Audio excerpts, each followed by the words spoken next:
네, 이번에는 민주당 얘기 좀 나눠보겠습니다. 영장 기각에 이어서 강서구청장 보선 압승 이후에 이재명 대표 체제가 공고화되는 그런 분위기입니다. 하지만 이 대표 사법 리스크 계속되고 있고 어떻게 보면 또다시 시작된 것이 아니냐는 얘기도 있는데요. 어제 공직선거법 재판이 있었습니다.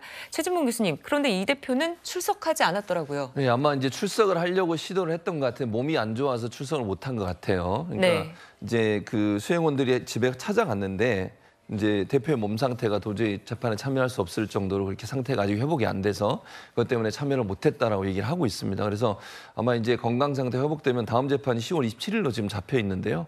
그때는 나올 것으로 저는 예상을 하고 있는데 어제는 아마 이제 그 몸 상태가 회복이 안 돼서 재판을 진행하고 참석해서 참가하기가 좀 어렵지 않았나. 그래서 아마 불참을 했던 것으로 알려지고 있습니다. 네, 보면은 국정감사에도 참석할 수 없었던 그런 상황인 것 같은데요.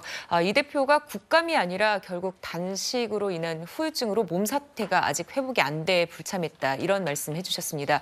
그런데 정혁진 변호사님, 그렇지만은 애초에 불참 사유와는 좀 다른 상황이었잖아요. 이런 게 좀 영향이 있을까요? 이게 있을 수가 없는 일이죠. 재판을 이렇게 하면 어떻게 합니까? 그렇게 되면은 누가 제대로 재판을 받겠습니까? 피고인 중에 만약에 이렇게 기소돼가지고 그러면 저 다른 일 있어서 저 감기 걸려서 지난번에요. 코로나 때는 그런 일들이 있었어요. 그래가지고 코로나 때는 재판받기 싫으면 심지어 어떤 변호사는 코로나 걸렸다고 콜록콜록거리면서 그러면 어쩔 수 없이 봐주고 그랬는데 코로나가 끝난 지가 언제인데 지금까지 이런 이야기를 하는가.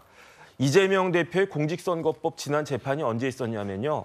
8월 25일에 있었어요. 네. 그런데 계속 9월 8일, 9월 20일, 10월 13일 다 연기가 되고 10월 27일에 열린다는 거예요. 그러면은 2달도 넘게 공전한 거 아니겠습니까? 도대체 이 재판부는 재판장으로서의 저는 자격이 없다라고 생각이 되는 게 우리 집에 제가 가장인데 도둑이 우리 집 앞에 있단 말이에요. 그러면 다 두려워할 거 아니에요. 그러면 제가 도둑 보고 너 우리 집에 들어오면 큰일 난다. 내가 가만히 안 있는다. 집에 들어왔어요. 너 안방에 들어오면 가만히 안 있겠다. 안방에 들어왔어요. 그럼 물건 가져가면 가만 안 둔다? 물건 가져가요. 그걸 갖다 멀뚱멀뚱 쳐다보는 것과 뭐가 다른가? 다른 재판도 아니고 이 재판은요. 공직선거법 재판이고 네. 공직선거법에 누가 뭐라고 해도 6개월 이내에 끝내야 된다. 반드시 끝내야 된다. 강행 규정이다. 이런 규정이 있는데 어떻게 이렇게까지 2달을 그냥 날려버릴 수가 있겠습니까? 더군다나 지금 그 재판 초기도 아니고 이미 재판 시작한 지 1년도 훨씬 더 넘었는데 제가 봤을 때 이제부터 재판이 이딴 식으로 가게 되면요.